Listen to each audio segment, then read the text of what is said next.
Un saludo, familia. Bueno, tenemos este seminario online a uno de 4 horas, La Esfera Vital, con el doctor Ángel Luis Fernández, en directo el 17 de diciembre 2023. Trabajaremos en el programa La inmortalidad de la esfera vital, el verdadero yo, conciencia, personalidad y carácter, la conexión espiritual, propósito y crecimiento espiritual, la multiplicidad dimensional, la eternidad del ahora. Y hay objetivos como descubrir la presencia de la esencia, conocer los mecanismos de expresión de esta esfera vital, adentrarse en el cosmos de la propia personalidad, reconocer el verdadero yo y comprender la liviandad de la eternidad. Pues todo esto es lo que tenemos, que os presentamos, que ya os podéis suscribiros en aulaspandora.com, en aulaspandora.es, en la misma descripción del vídeo, y aquí en el chat hemos puesto los enlaces para que ya podáis entrar. Pues un saludo, ¿cómo estáis? Soy Luis, están en la caja de Pandora, es día 4 de diciembre de 2023. Esta semana ya viene aquí bastante cargadita de días festivos, con lo cual, bueno, pues una alegría antes de Navidad, ¿no? Para mucha gente, para que esté un poquito calmada después de todo lo que está viendo tensionalmente hablando en el planeta. Pero nosotros hoy traemos un temazo, los gigantes de la antigüedad. Yo creo que esto a mucha gente os gusta en estos temas. Y yo creo que hablar este tema de hoy, empezando el lunes con este primer tema, pues va a ser, pues es un deleite para todos ustedes. Con lo cual vamos a presentar ya aquí al doctor Ángel Luis Fernández, que ya lo tenemos aquí. ¿Qué tal, doctor? ¿Cómo anda? Hola, Luis. Un abrazote. Aquí estamos ya dispuestos, ¿no? Dispuestos y encaminados. Bueno, como ver. siempre, sí, como siempre os comentamos, en la descripción del vídeo tenéis los datos de contacto del doctor y también de este seminario que vamos a hacer ahora. Pues, doctor, adelante, los gigantes de la antigüedad, todo tuyo. Qué bien, qué tema este especial, ¿no? Sí. Es un tema muy particular, ¿no? Fíjate, hablar de los gigantes en la antigüedad significa también hablar de la Tierra, o sea, cómo la Tierra, cómo el planeta ha ido cambiando con el tiempo y se ha dado una circunstancia que es habitual en este tipo de astro, ¿no? Y es que los planetas, a medida que crecen, pero también están sujetos los planetas como seres vivos a esos procesos biológicos de gestación, nacimiento, crecimiento, desarrollo y muerte o cambio, ¿no? Y efectivamente, en este caso, hay que establecer un paralelismo con otro tiempo en la antigüedad, hace 65, 70 millones de años, en tiempos de la era secundaria y del Pleistoceno, donde la gravedad era muy inferior a la gravedad de ahora. Entonces, todo ser vivo que vivía en ese momento era sistemáticamente más grande, ¿no? Y habría que empezar, pues justamente desde ahí, considerando que cuando la gravedad no era tan potente como es ahora, pues todo lo que se movía en la superficie pues era más grande. O sea, vamos a empezar por ahí, ¿no? Y respecto de los gigantes, pues efectivamente hay montones de leyendas, ¿no? Que han aparecido y siguen apareciendo en todos los rincones del planeta desde tiempo inmemorial, ¿no? Aunque también pues hay personas que se cuestionan de si hay evidencias o no las hay, ¿no? Y al hablar de los gigantes, yo creo que hay que ir fundamentalmente a un mito, ¿no? Inicial, fundamental, que es lo que surge de la epopeya de Gilgamesh. Estamos hablando pues aproximadamente unos 2500 años antes de Cristo, ¿no? Y esta es una obra épica importante de origen sumerio, como sabéis, que narra la historia de este rey, de Gilgamesh, ¿no? En esa epopeya. Pero también en el Mahabharata de la India, este texto épico religioso del siglo III antes de Cristo, pues aparece Putana, ¿eh? Que es algo así como una mujer demonio gigante, que dicen que amamantó con su pecho envenenado al bebé Krishna. Y también, pues en la mitología griega ya sabéis que aparecen los hiperbóreos, ¿no? que eran gigantes que vivían más allá de los vientos del norte, y los titanes como Prometeo, que dio fuego a los hombres. En esa época, posterior a la desaparición de Atlantis, del archipiélago de Atlantis, se hablaba también de que de los 3 grandes grupos que habitaban el archipiélago, uno de ellos era de gigantes, ¿no? Y estos fueron trasladados en su momento al Peloponeso griego. El alto sacerdote que les condujo, se llamaba Aragot, los instaló allí, y esto es lo que dio lugar a esas leyendas de los hiperbóreos, de los titanes, los dioses, todo eso, ¿no? Pero también hay relatos en la mitología nórdica y germánica con otros personajes conocidos, como son los Hatmuns, ¿no? Que eran los enemigos de los dioses y que eran considerados otro tipo de dioses, ¿no? O sea que verdaderamente esto siempre se ha sabido, siempre se ha comentado. Las grandes órdenes que han pasado por aquí, que están todavía instaladas, como son los masones, los teósofos, los rosacruces y muchos documentos religiosos, la mayoría de ellos, incluyendo la Biblia, hablan de gigantes, ¿no? Así como también pues, estos grandes místicos que ha habido, como Rudolf Steiner, Edgar Cayce, y también hablan de gigantes las tradiciones orales indígenas de todo el mundo, que siempre se refieren a los dioses como gigantes. Todos los exploradores que hicieron algún tipo de investigación también se han referido en sus escritos a los gigantes. Ahí tenemos a John Smith, Francis Drake, también tenemos a Fernando de Magallanes, a Francisco Vázquez de Coronado, a Américo Vespuccio. Todos estos han asegurado en algún momento, y lo han dejado escrito, que al encontrar los pueblos nativos que decían haber descubierto, pues decían que había gigantes, desde los Estados Unidos a la Patagonia en América, ¿no? En la Biblia, pues ya sabéis que hay un relato conocido, hay muchos, pero posiblemente el más conocido sea el relato de David venciendo a Goliat, ¿no? Pero hay más, ¿no? En el Antiguo Testamento, pues en Génesis creo que 6, en los primeros versículos, se puede leer que en esa época los hijos de Dios cohabitaban con las hijas de los hombres, creo que es en el versículo 4 precisamente esto, y tuvieron hijos, ¿no? Y aparecieron en la tierra los gigantes, los Nefilim en hebreo, ¿no? Que eran los varones de los primeros tiempos de los que se tiene noticia y de donde salieron los primeros héroes también, ¿no? Pero también en otros textos de la Biblia, como Números, ¿no? Pues habla de qué pasó cuando Moisés envió a los espías a la tierra de Canaán y regresaron con una noticia, básicamente, y es que sería difícil entrar allí porque allí estaba todo habitado por gigantes. Y así nacieron los famosos gigantes de los primeros tiempos, ¿no? Que eran, pues, bueno, como ya se supone, de una estatura enorme, ¿no? Y expertos en la guerra. Sin embargo, es curioso que en estos textos no es a ellos a quienes Dios elige y les da el camino de la ciencia, sino que teóricamente pues, ellos perecieron, pues, según dicen los textos religiosos, por su falta de discernimiento, ¿verdad? Es decir, que perecieron por ser bobos o por ser insensatos, ¿no? Y así se refieren muchas cosmogonías, ¿verdad? Cuando se habla del arca de Noé, lo mismo, ¿no?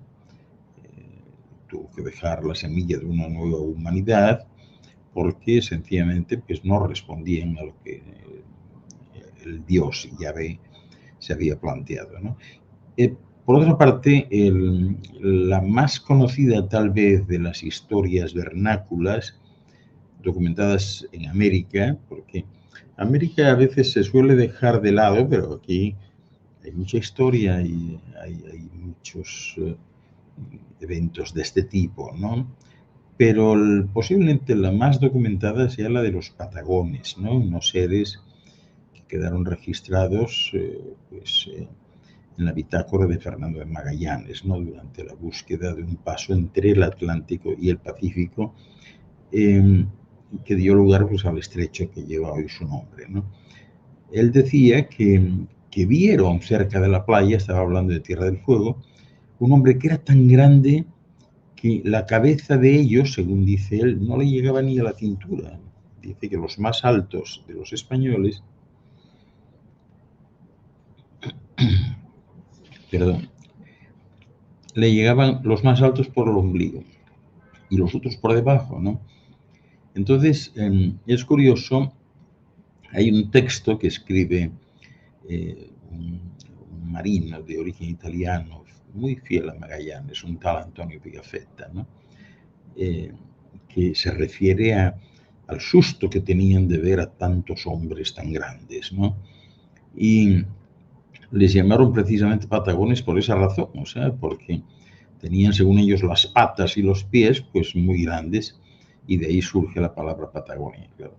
Sin embargo, también hay otras fuentes que aseguran que Magallanes pues, recogió el nombre de una novela popular en aquel tiempo, hablamos de 1500 poco, ¿no?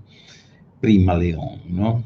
Que presentaba una raza de gente salvaje llamada Patagonia. O sea, que no se sabe muy bien, pero en cualquier caso, ellos mencionan que había estos seres enormes de gran estatura, ¿no? Otro explorador inglés muy conocido, Francis Drake, que era considerado en América, en el Caribe, como un pirata, pero para los ingleses era un alto almirante, ¿no? Con la categoría de señor. Ellos le llamaban Sir Francis Drake, ¿no? Y él también asegura que se encontró con los gigantes patagónicos, pero el relato no es exactamente igual que el de Magallanes, ¿no? Porque tanto a nivel de fuerza del cuerpo como estatura, como las voces, decían que tenían unas voces horribles, pero según Drake, pues no eran tan monstruosos ni tan sobrecogedores como decía Magallanes, ¿no? Hubo también un explorador muy conocido, muy famoso, que navegó a principios de 1600 por la parte sur de América y que dejó un mapa de la zona que hoy se llama Puerto Deseado, ¿no? Santa Cruz, Argentina. Y este describió un punto H, como decía él, que es el lugar donde encontraron el lugar de enterramiento de un gigante, cuyos huesos medían pues, de 10 a 11 pies de largo, o sea, más de 3 metros, ¿no? Y este mapa de Jacob Lemaire, ¿no? Con la H, que indica la tumba de gigantes, todavía hoy es muy estudiado y tenido en cuenta, ¿no? Pero estos expedicionarios no fueron los únicos de aquellos que tuvieron la posibilidad de circular el Nuevo Mundo, ¿no? Sino que hubo otros, en este caso, pues, por ejemplo, eminentemente un jesuita, José de Acosta, ¿no? José de Acosta, que también era antropólogo y naturalista, y que estuvo por América poco tiempo después, 100 años más o menos después de Colón, no menos de 100 años, y que escribió en su Historia Natural de las Indias que los chichimecas, que eran los pueblos originarios que ocuparon una parte de México y que llegaron hasta Potosí, eran todos gigantes. Decía que arrancaban las ramas de los árboles, pues de la misma manera que nosotros pues, podemos estar deshojando lechugas, ¿no? Y muchos más, muchos más. Juan de Velasco, por ejemplo, de origen español, pero ecuatoriano de nacimiento, pues destacó en su historia, creo recordar, del Reino de Quito, o antigua historia del Reino de Quito, algo así, que Manta, a principios de la era cristiana, era el teatro de la raza de los gigantes, ¿no? Y también narró que eran de unos tamaños desconcertantes, ¿no? Por los esqueletos y las huellas que encontró, ¿no? En Europa lo mismo, José Torrubia, que fue un franciscano misionero, pero que también es muy reconocido paleontólogo, geólogo y espeleólogo, y escribió en su libro muy consultado, muy importante en la época, Historia Natural Española, habló del hallazgo de un esqueleto de 96 pies de alto. O sea, eso es una barbaridad. O sea, 96 pies de alto son 29 o 30 metros, ¿no? En cuyo cráneo cabían, decía él, no menos de 9 o 10 kilos de harina, ¿no? Es impresionante todo esto, lo que escriben, lo que se sabe, ¿no? Por otra parte, también ha habido pueblos originarios que sobrevivieron al paso del tiempo y que también han hablado, todos han hablado de gigantes antes o después. Si vamos a las leyendas folclóricas de los distintos países, todos, sin excepción, hablan de gigantes, ¿no? Había unos que llamaban Nositer y Gosie, eran terribles, ¿no? Porque además de ser gigantes, eran enemigos de los seres humanos y eran crueles, ¿no? Y hay en una región de la Patagonia que creo que se llama Tehuelche, ¿no? Pues se habla de los Kum, que tienen a Cataló, ¿no? Como deidad principal. Y lo mismo entre las leyendas guaraníes, que aparecen pues, en las provincias de Corrientes, Misiones, Paraguay, etcétera, hablan también ellos de Caápora, que también era un gigante. Es decir, el arraigo de estas creencias es tan grande que hay un museo en Estados Unidos incluso donde dicen que están los restos de Captua, ¿no? Que era conocido como el gigante sudamericano de 2 cabezas. Y según esta leyenda, el origen de este ser pues era justamente o guaraní o patagónico, de cualquiera de los 2 sitios, ¿no? Pero ellos lo veneran allí, ¿no? O sea, es una cosa muy curiosa esta porque yo creo que no hay una cosmogonía que no hable de ellos, ¿no? Si nos vamos a la literatura igual, ¿no? Porque más allá de las bitácoras de estos viajes y de los mitos, también aparecen en la literatura, lógicamente a través de historias pensadas pues más bien para niños, ¿no? Pero hay muchos relatos clásicos, como por ejemplo Jack y las habichuelas mágicas, que, bueno, hay muchas versiones, ¿no? Pero todas tienen en común que todas son planteadas de la misma manera, ¿no? O sea, crecen hasta el castillo de un gigante y entonces ahí está Jack, el cazagigantes, que es el que representa la acción, ¿no? Y de ahí, pues tal vez el autor que más se encargó de categorizar y de explotar el fenómeno tal vez sea François Rabelais, ¿no? Un escritor francés del siglo XVI que realizó una sátira tremendamente lasciva sobre Gargantúa y Pantagruel, que seguro que conocéis todos, padre e hijo. Aunque el tamaño de los personajes, lógicamente, pues iba variando según la necesidad de la trama, ¿no? Y lo mismo en la obra de Amadís de Gaula, pues que es, ya sabéis, una obra pues maestra, considerada una obra clave en la literatura medieval fantástica y en el más, ¿cómo os diría yo? Dentro del mundo de las narraciones de caballería, pues esto es fundamental, es una referencia, ¿no? Y también tienen versiones diferentes sobre su origen, ¿no? Pero hablan de gigantes y gigantas, como dicen ellos, ¿no? Que forman entre sí pues, linajes especiales con características en común, como por ejemplo, pues estos son ya especialmente soberbios y traicioneros, se casan entre ellos, practican el incesto y además usurpan reinos de todo tipo para raptar doncellas, ¿no? Por lo que son considerados pues, como un enemigo perfecto para los mayores cristianos. Y también, pues lógicamente, una de las obras pues, más destacadas, posiblemente la más destacada de la literatura universal en español, el ingenioso Hidalgo, Don Quijote de la Mancha, de 1615, Miguel de Cervantes, pues también hace alusiones a gigantes o jayanes, ¿no? Que al final eran molinos de viento, ¿no? Pero todos siempre hacen alusión a eso. Ahí tenemos también el rey de Brobdingnag, en los viajes de Gulliver, de Gulliver, de Jonathan Swift, que también, o sea, cuando él publica esta novela con el heterónimo de Lemuel Gulliver, o Gulliver, como queráis, pues es una de las obras que todavía hasta el día de hoy es considerada como clave, ¿no? Este Gulliver primero llega a Lilliput, donde él es visto como un gigante, para luego seguir su travesía a Brobdingnag, donde se encuentra seres de estatura inconmensurable, ¿no? Y hay más historias donde los niños vuelven a escena, como, qué sé yo, el gigante egoísta, que es ese cuento de Oscar Wilde, y el gran gigante bonachón de Roald Dahl.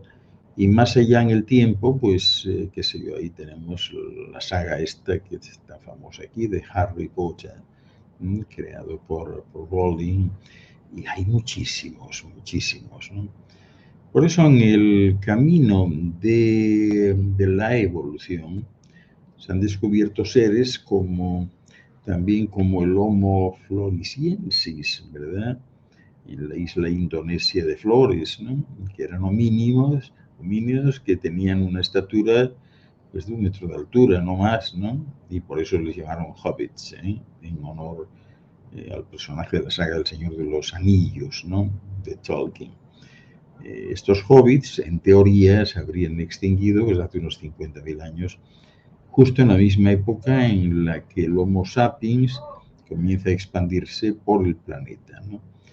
Entonces, la pregunta es si hubo espacio para estos pequeñitos, estos hobbits, no lo habrá habido también para los gigantes. Ha habido de todo. La evolución nunca es predecible, ¿no? Y aquí ha venido gente de muchos sitios y se han mezclado y claro que se han dado gigantes, ¿no? Lógicamente, en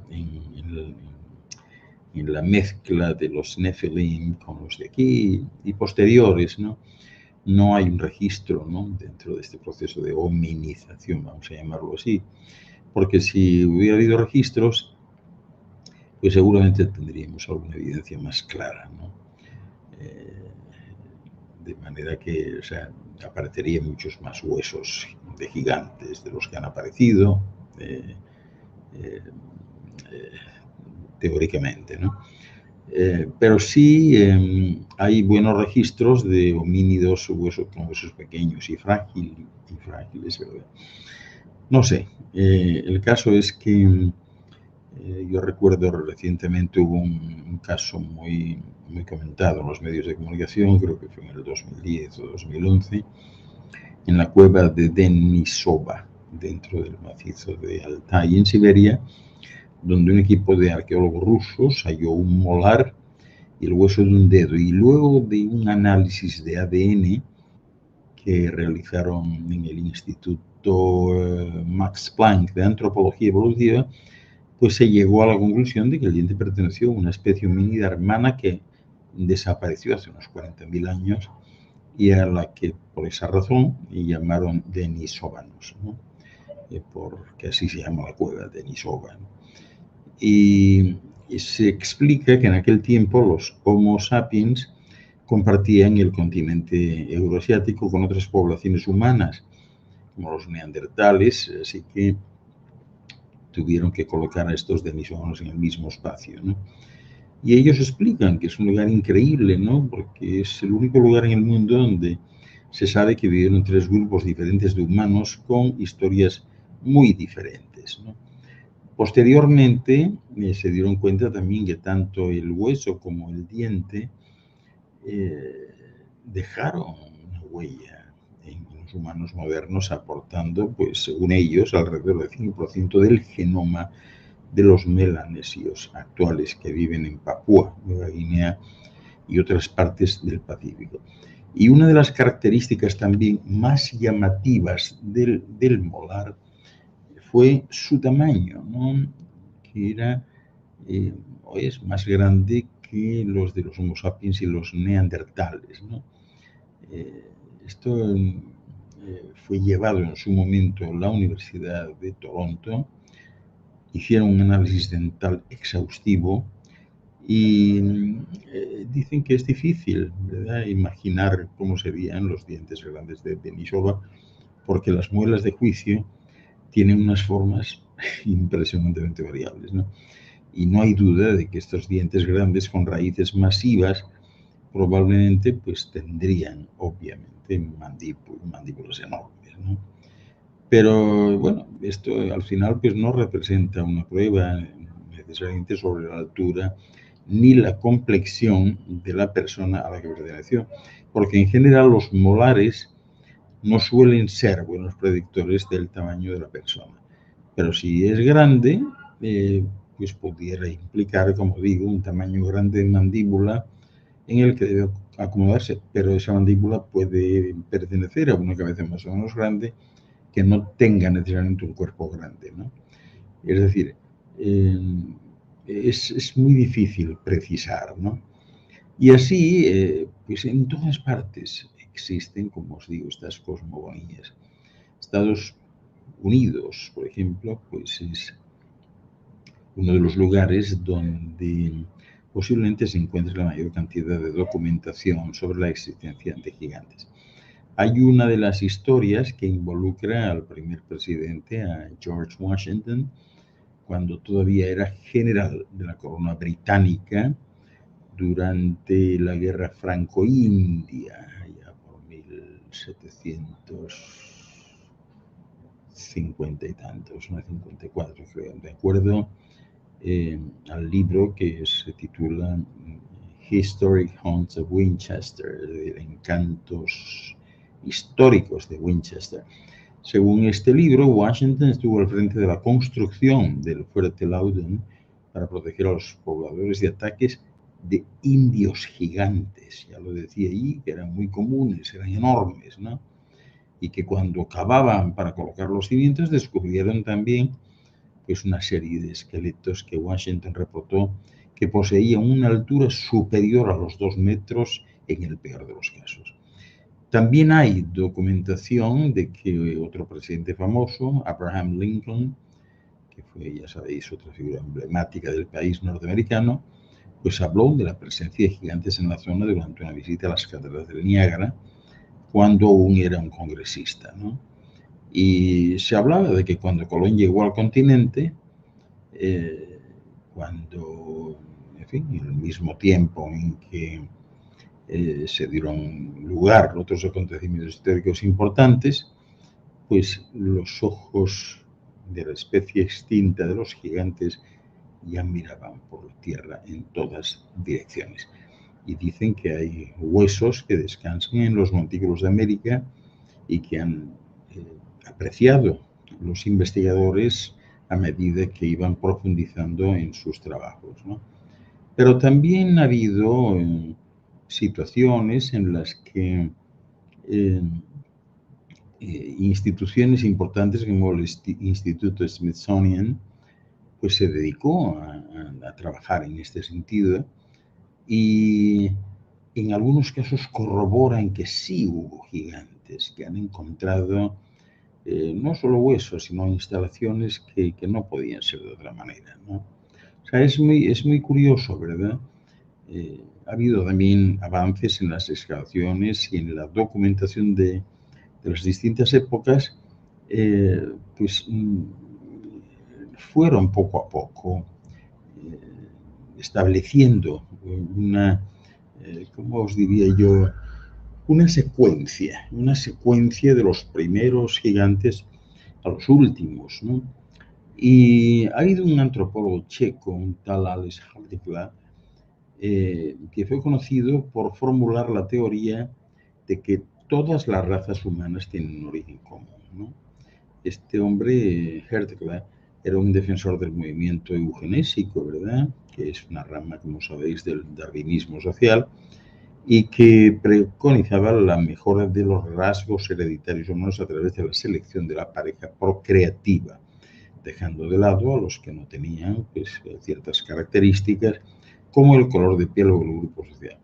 Pues bien, este hombre, el doctor Herdeclack, que en un momento dado fue también jefe del Instituto Smithsonian de Washington, pues era un racista que no creía en los gigantes y se burlaba de cualquiera que lo hiciera, ¿no?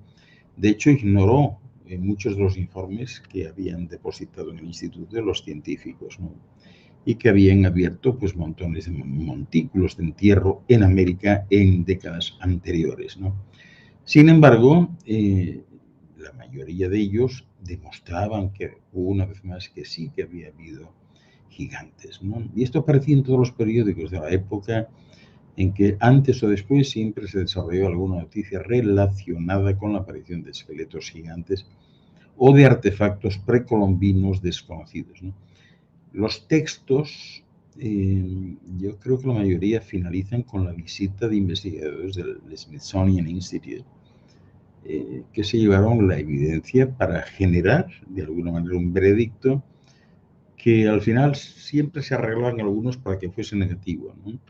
O sea, para que pareciese un montaje, una humorada arqueológica, ¿no? Pero había evidencias, las sigue habiendo, ¿no? Y la mayoría de los museos del mundo también lo tienen, ¿no? O sea que siempre ha habido esta idea de que antes o después hubo gigantes, ¿no? En los Estados Unidos se habla también de los Clovis, por ejemplo, que son los antecesores de los nativos norteamericanos y que dicen que habían habitado esa zona de Estados Unidos-Canadá pues hace 12.000 y pico o 13.000 años atrás, ¿no? Aunque hay nuevos descubrimientos que revelan que ya entonces había también personas que vivían ahí y estas eran todas enormes, todas grandes, ¿no? ¿Qué os diría yo? Hay también relatos en los periódicos locales de medio mundo, ¿no? Todos han ido cubriendo esto, ¿no?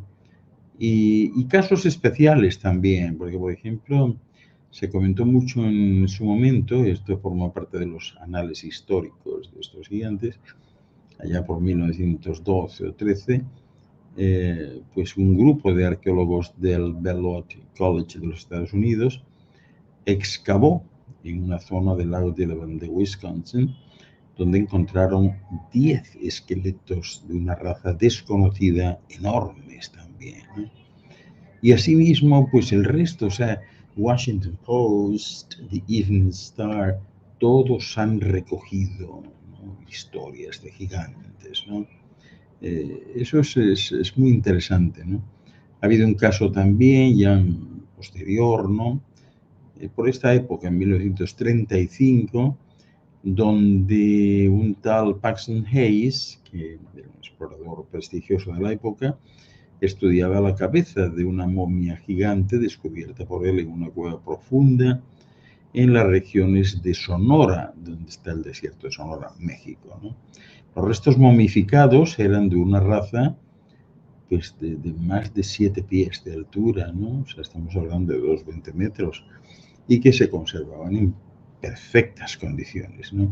El maíz que estaba con las momias fue entregado a los científicos, ¿no? Y este hombre, este Hayes, que era un herpetólogo respetado, es decir, era un especialista en serpientes, pues en un momento determinado, cuando oyó estas leyendas por parte de la tribu Yaqui y le empezaron a hablar de la ciudad perdida de los gigantes rubios de Sonora, fijaros que esto es importante, ¿no?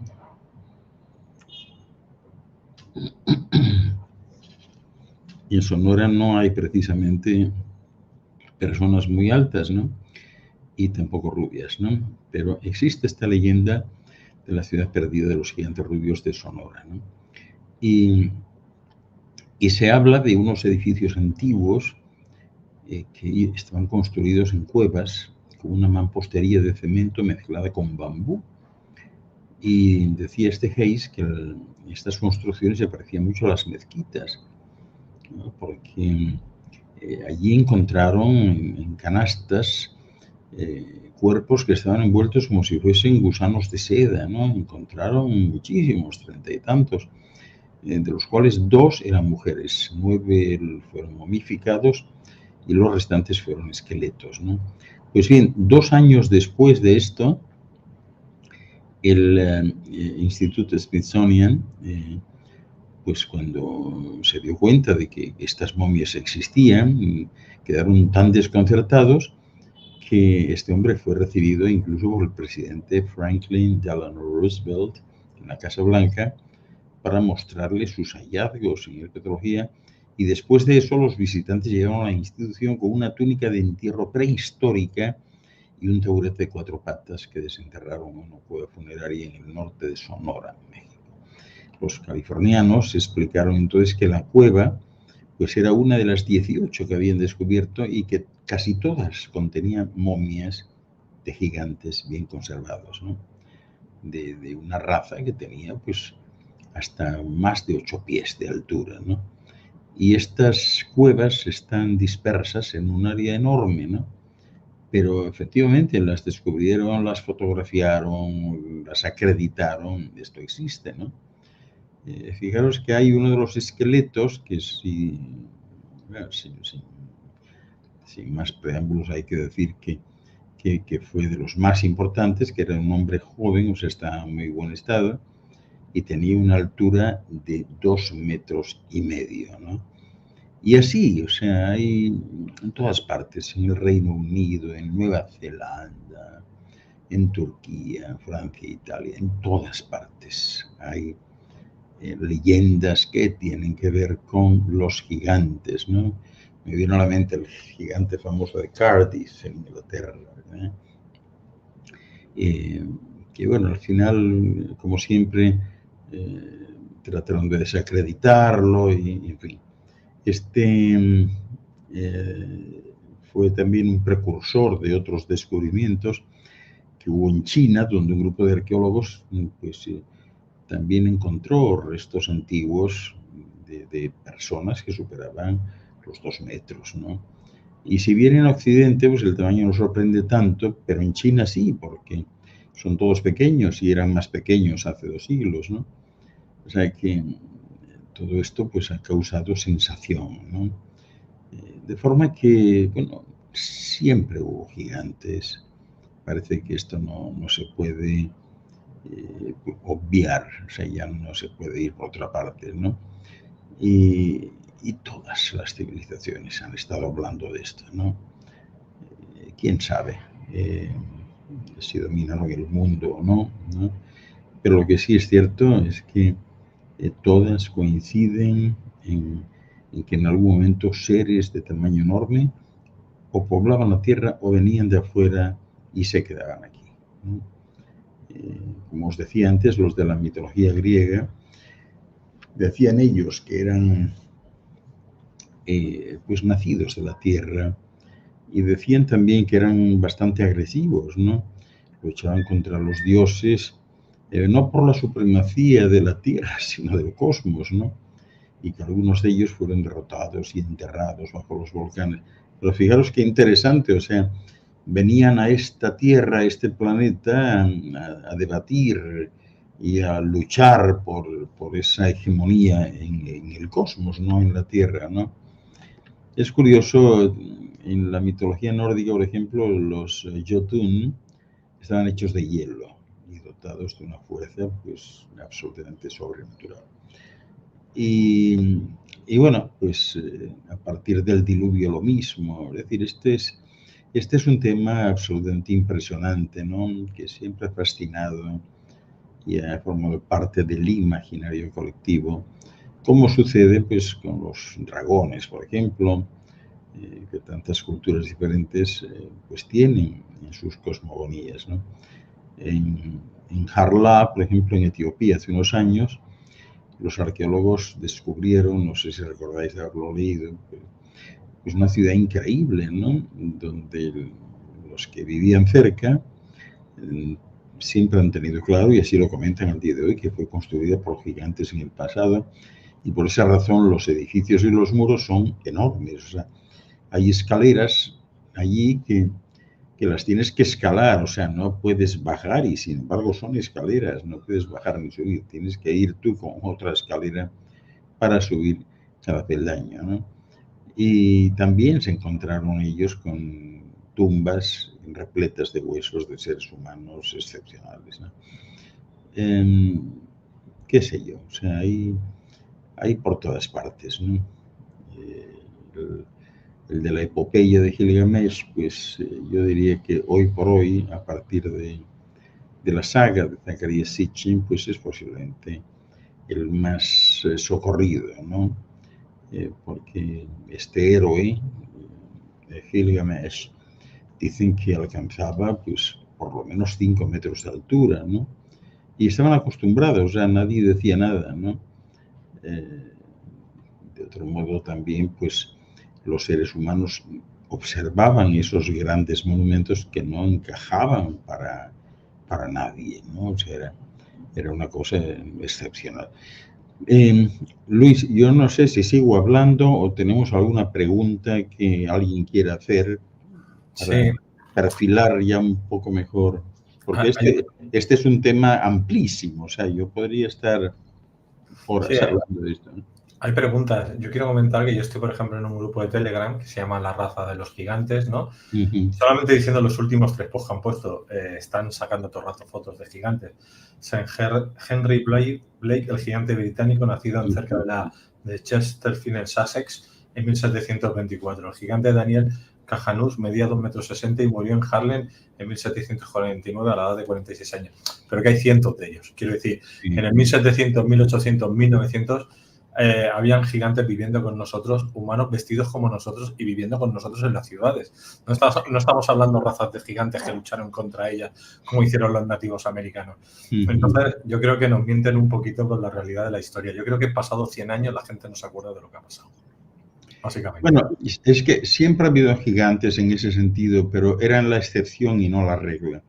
Yo hasta este momento me he estado refiriendo a la regla, es decir, lugares donde eran todos gigantes, no eran 2 o 3, sino simplemente eran comunidades donde todos eran gigantes, ¿no? Ahora lo sigue habiendo, o sea, de hecho todos los años hay hasta concursos en distintos puntos del mundo sobre seres muy grandes, ¿no? Que por cierto lo pasan bastante mal a nivel de movilidad, y bueno, a pesar de que hay algunos que han sacado, los han intentado meter en baloncesto, etcétera, pero suelen tener problemas en ese sentido. O sea, el gigantismo en esa línea pues es una enfermedad, ¿no? Y son pocos realmente los que existen así. Pero yo me he estado refiriendo a momentos en la historia y lugares donde eran todos, o sea, no era uno ni dos. Sí, poblaciones enteras. Sí, Pero hay que decir que el Smithsonian lo que se ha dedicado es a destruir los huesos y a ocultar la realidad. Sí, bueno, algunos sí. O sea, el Smithsonian Institute es una institución seria. Los que ha destruido es porque o estaban en mal estado o no habían pasado ciertas pruebas, pero ahí hay otros que sí los tienen. Los que tienen están en perfectas condiciones, ¿no? Y ellos no se mojan mucho, ¿no? A la hora de establecer pues una cosmogonía y hablar del asunto, pero sí tienen mucho material allí. Si alguna vez vais a Washington, os va a sobrecoger aquello, o sea, hay mucho material. Vale, tenemos a Kenny Alfaro, dice: ¿quién fue Hércules? ¿Existió realmente? Muchas gracias por tan interesante exposición, doctor. Sí, todos estos seres existieron, Kenny, todos existieron. Y eran más o menos así. Fíjate, cuando Aragorn se instala con ellos en las islas aquellas del Peloponeso, lo hizo en áreas de muy difícil acceso, ¿no? Lo que pasa que yo creo que los seres humanos son muy atrevidos, ¿no? Y son un tanto pendencieros, y ahí donde tú crees que no va nadie, ahí se presentan. Entonces, yo he utilizado el símil en alguna ocasión de que os imaginéis vosotros que llegáis después de, en fin, de dar muchas vueltas y por áreas hasta peligrosas, que llegáis a un sitio, como es el de algunas de estas islas griegas, y que os encontráis en un sitio, pues, un vergel maravilloso, ¿no? Y que de repente estáis ahí descansando y veis salir de una playa, del fondo de la playa, donde se supone pues, que hay por lo menos 5 o 6 metros de profundidad, y veis salir ahí a un tipo y que el agua del mar le llega por la cintura, ¿no? Entonces, eso causa automáticamente asombro y de ahí nacen las leyendas de todos estos héroes, ¿no? Estos héroes nunca quisieron ejercer ningún tipo de hegemonía, ¿no? Ni de dictadura, ni buscar seguidores, ni nada. Estaban retirados, ¿no?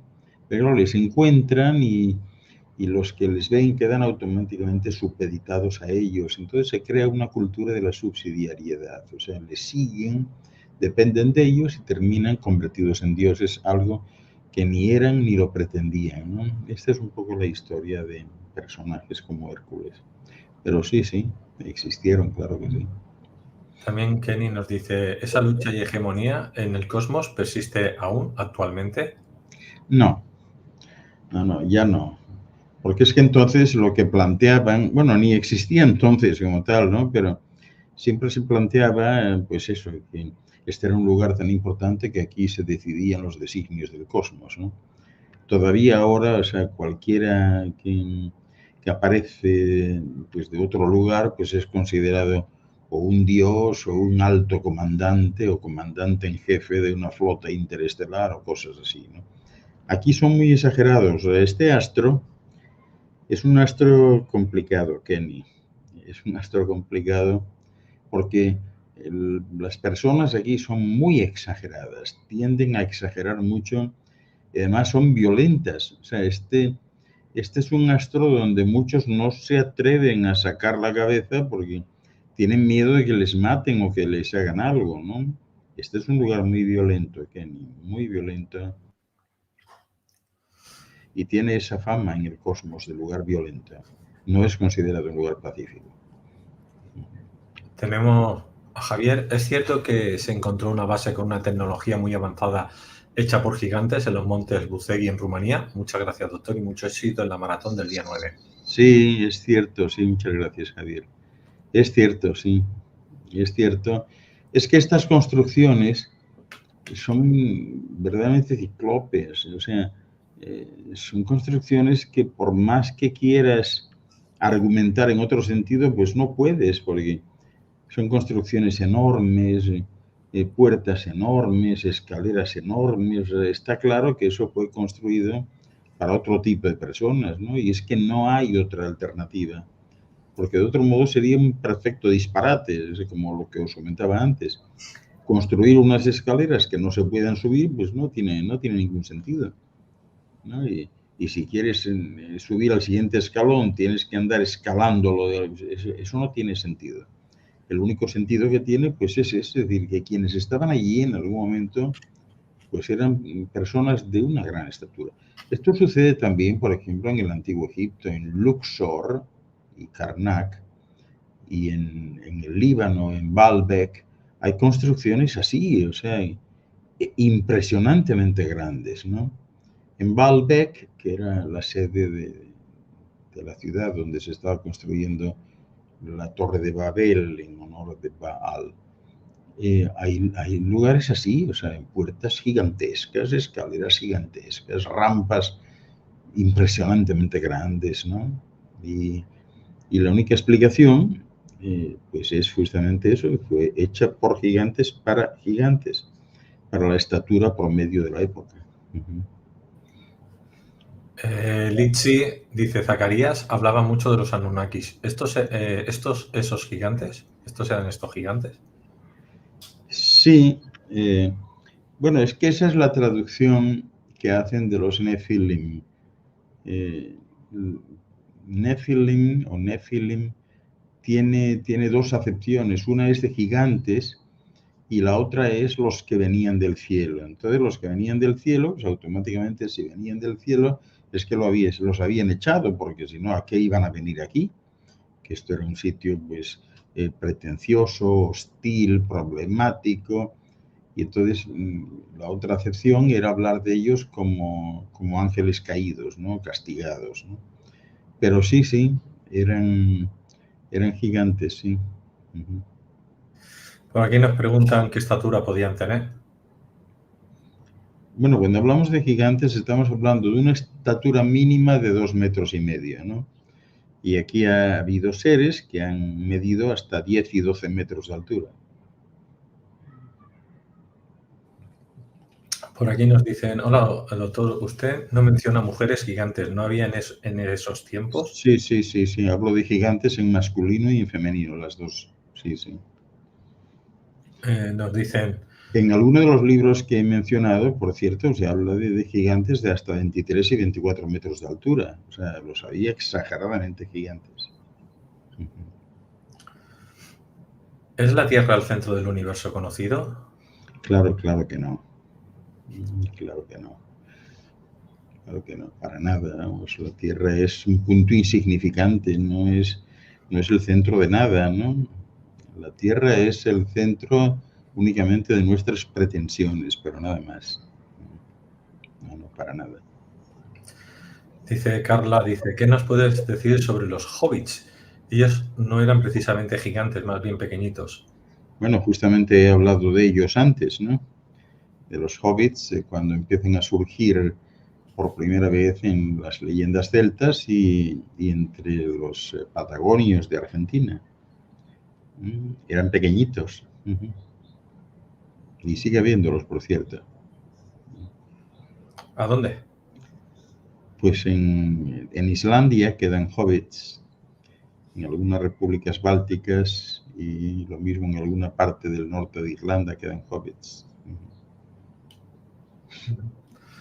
¿Es verdad que en Tartaria convivían gigantes con personas normales?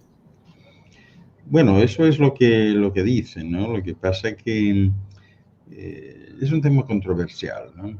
Ya sabéis que según algunas publicaciones, pues este es el nombre de una civilización que estaría detrás de grandes construcciones arquitectónicas, ¿no? Los de las teorías de la conspiración imputan a los de Tartaria la construcción desde las pirámides de Egipto hasta el Capitolio de Washington, ¿no? Porque según ellos Tartaria se habría extendido por todo el mundo convirtiéndose en un imperio con grandes avances tecnológicos y dicen que es precisamente por eso por lo que fue destruido, causando una especie de reset, de reinicio, ¿no? Y eliminando pues toda referencia a ese imperio, ¿no? Sí, dice que tenían gigantes y bueno, esta historia también fue promovida por algunos sectores nacionalistas de Rusia, ¿no? Pero a la hora de la verdad, hoy por hoy, evidencias científicas no hay, ¿no? Y tampoco tiene a un líder al que se pueda seguir, o sea, no tiene eso claro, ¿no? Pero sí existió un territorio conocido como Tartaria, pero que no tiene nada que ver con esta conspiración sobre la arquitectura y los gigantes, ¿no? Porque en la Edad Media este fue el nombre que las civilizaciones europeas utilizaban para denominar un territorio asiático que estaba habitado por pueblos mongoles y turcos, ¿no? Y el término de tártaros, ¿no? Y Tartaria, pues dejó de emplearse en el siglo XIX, ¿no? Aunque hoy por hoy, como ya sabéis, ha vuelto a la moda y hay muchas publicaciones que han comenzado a circular pues en los últimos años, ¿no? Entonces ellos hablan de, todo lo imputan a Tartaria, las pirámides de Giza, la Gran Muralla China, Petra, la estación más grande del mundo de trenes, Penn Station, en Manhattan, o el Capitolio, todos dicen que son de ellos, ¿no? Pero no, nada de eso. Sí hubo en esa zona gigantes, pero bueno, no es como lo pintan, ¿no? Realmente, ¿no? Y Javier nos dice, ¿los sarcófagos del Serapeum eran para esos gigantes? Muchas gracias. Pues eso no se sabe, o sea, son especulaciones que hay, ¿no? Lo que pasa es que sí, hay cuestiones que yo creo que quien viaja sí se encuentra. Por ejemplo, fíjate, en el Museo del Cairo, en Egipto, para cualquiera que vaya, se va a encontrar con varios sarcófagos de cerca de 4 metros. O sea, son sarcófagos que no son normales y que no tienen otros dentro, porque a veces parece que es un sarcófago dentro de otro. No, no, son enormes sarcófagos y bueno, pues no hay mucho que especular. O sea, tú lo ves y dices el que estaba aquí o para quien iba dirigido era para un gigante, obviamente, ¿no? Y es cierto que quienes venían a ayudar a los faraones, que a veces tenían consejeros de afuera, eran gigantes también. Perfecto, pues vamos a ir a actividades que tenemos. Recordaros, tenemos este seminario 1, Esfera Vital, con el doctor Ángel Luis Fernández el domingo 17 de diciembre, a partir de las 7 horas de España, 1 p.m. hora de Santo Domingo y a las 12 p.m. hora de Nueva York. Pues este seminario, pues bueno, tiene un programa, unos objetivos, una descripción, lo hemos dicho al principio del vídeo, pero pueden entrar el enlace que tenéis a través de aulaspandora.com, tanto en la descripción del vídeo como en el chat. Pero, doctor Ángel, ¿qué van a trabajar aquí la gente? Dicho por usted. Pues fíjate, este para mí es un seminario único que yo espero convertir en un documental porque, bueno, de la esfera vital ya he hablado yo contigo aquí, ¿no? En una oportunidad.